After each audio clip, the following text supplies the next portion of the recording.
Right, how are we doing?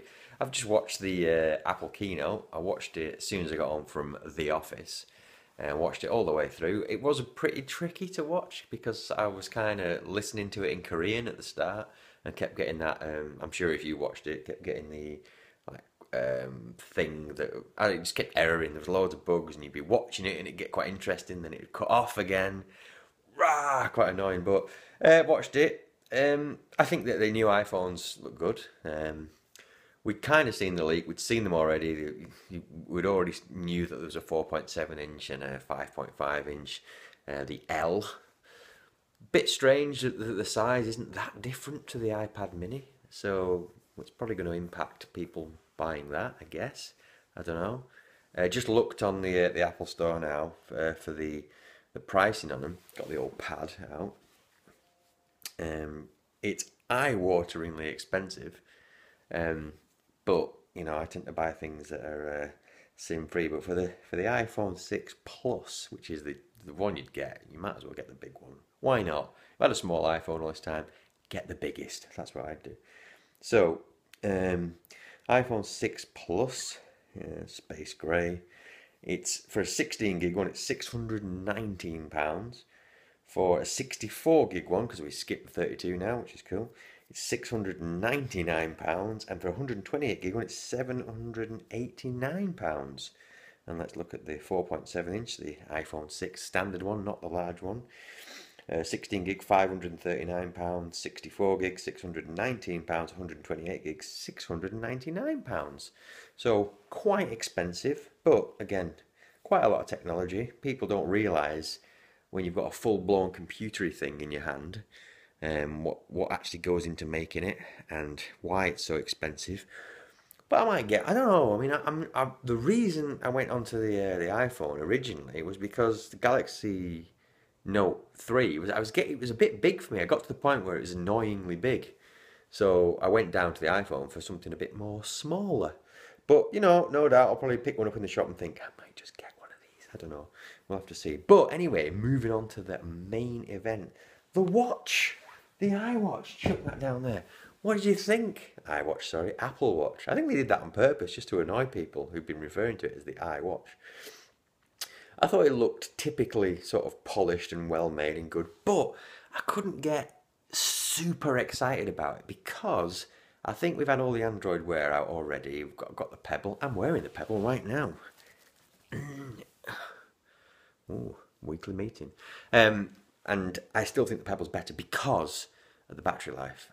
The daily charge thing, oh goodness, I was expecting some kind of like solar powered or kinetic energy charge or something to make it last a bit longer than it does. I like the fact that it only comes on the screen when you lift it up. It's got a lot of sensors and things going on in it and stuff. But going back to my main point, I think when I watched the initial iPhone keynote, it was so amazing, it was so different, it was so like exciting. It was like, wow, this is different, this is cool. Same with the iPad. When they brought that out, it was like, yeah, it's just a flat, wider, bigger phone, but it kind of revolutionised tablet computing and completely and utterly obliterated any other tablet that's come out since, apart from the next version of the iPad. When the MacBook Air came out, it was super thin and super light, nothing like it before. Again, birth of the Ultrabooks, rebirth of tablet computers, birth of the proper smartphone as we know it. With the watch, it just felt like, because it's taken a couple of years to come out, it just was like, yeah, it's a pretty cool watch. And the interface and how they've got the little spinny crown thing on it and the pressure sensitivity and all that, great. But all I can think of is I'm going to need to put it on charge every night. If I wanted to sleep with it and use it as a silent alarm like I do with this sometimes, you can't do that. Don't get me wrong, I love the interface. I think the way they've done it is really good, but we need a smash through, not just a breakthrough, a smash through in battery technology, because it's just letting wearables down for me. I said to you in my last video that the fact that this Pebble Steel, it has to be recharged every 7 days, that feels like a lot. You think like, oh, I'm charging it again. Oh, if you just took it off at night, yes, there's a magnetic snap-on thing to the back. If you just took it off and put it down or left it on, you're knackered for the next day. You can't use it. So I don't know. I will get one, obviously, and have a go of it and see what it's like. But I think by the time second or third gen comes out, they really have to sort either the charging mechanism or the battery somehow.